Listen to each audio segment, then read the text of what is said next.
आज हम देखेंगे कि जो हमारा फार्मूला टैब है उसमें जो ऑटो सम ऑप्शन है उसमें हम इस काउंट का किस तरीके से काउंट नंबर का फार्मूला का यूज किस तरीके से करते हैं, मतलब जो फार्मूला हमारा काउंट है उसका यूज हम किस तरीके से करते हैं। ठीक है, तो चलिए स्टार्ट करते हैं वीडियो को। तो सबसे पहले हम फार्मूला टैब में गए, उसके बाद ऑटो सम में जो एक ऑटो सम का जो टूल है उस पे एक छोटा सा तीर का जैसे निशान है उस पे क्लिक करें तो हमारा काउंट नंबर्स है। तो जैसे ही हम इस पे क्लिक करते हैं तो जो हमारे रेंज है, जो हमारा डाटा है उस रो उस कॉलम में, वो कॉलम ऑटोमेटिक वो सेलेक्ट कर लिया। ठीक है, और जैसे ही मैं एंटर करता हूँ तो वो मेरे को काउंट करके दे दिया कि ये 10 नंबर्स हैं जिसका आप डाटा लिए हैं, मतलब टोटल जो उस कॉलम में नंबर्स हैं वो 10 हैं, मतलब 10 सेल का 10 सेल है हमारे उस कॉलम में 10 सेल हैं। ठीक, तो इस तरीके से हम काउंट का मतलब दिए गए वैल्यू की जो हमारा डाटा है उस डाटा का को काउंट करते हैं हम कि कितने डाटा हैं हमारे पास।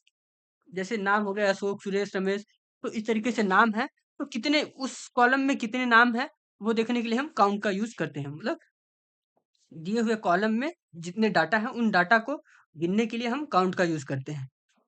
ठीक है? इस तरीके से हम काउंट फंक्शन का यूज करते हैं। इसको यूज करने का भी फार्मूला, इसका भी फार्मूला है equal to C O U count, C O U N T count, bracket open, जहां से जहां तक आपको काउंट करना है वो डाटा सेलेक्ट करिए। तो मैं जहां से जहां तक सेलेक्ट करना है वहां से डाटा सेलेक्ट किया, फिर ब्रैकेट बंद किया, इंटर कर दिया तो मेरा वो नंबर काउंट कर दिया। ठीक, एक ये तरीका है। एक और तरीका है, फिर इक्वल टू, फिर आप काउंट का लगाएंगे काउंट, फिर ब्रैकेट ओपन करेंगे, फिर सेम उसी तरह अगर आपको कई सारे अलग-अलग जगह से काउंट करवाना है तो एक एक इसको काउंट करवाना है जिसको इसको उसको सेलेक्ट करिए, फिर कॉमा लगाइए, फिर उस सेल को सेलेक्ट करिए, फिर कॉमा लगाइए, फिर अगले सेल को सेलेक्ट करिए, फिर कॉमा लगाइए, फिर सेलेक्ट करिए, कॉमा लगाइए, फिर सेलेक्ट करिए, कॉमा लगाइए।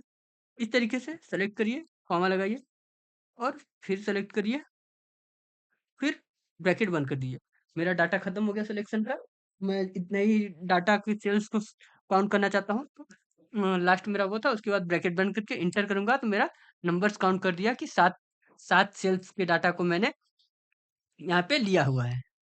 तो इस तरीके से हम काउंट का यूज करते हैं कि हमारे पास जो डाटा है उस डाटा में कितने नंबर्स ऑफ रो हैं या नंबर्स ऑफ कॉलम है, ये हम उसकी जानकारी प्राप्त करने के लिए हम काउंट का यूज करते हैं, काउंट फंक्शन का यूज करते हैं। ठीक है, तो हमने देखा कि किस तरीके से हम काउंट फंक्शन का यूज कर सकते हैं और कहाँ कर सकते हैं। तो इस वीडियो में बस इतना ही। अगर वीडियो पसंद आए तो वीडियो को लाइक करें, ज़्यादा से ज़्यादा लोगों तक शेयर करें तथा चैनल को सब्सक्राइब करें। धन्यवाद।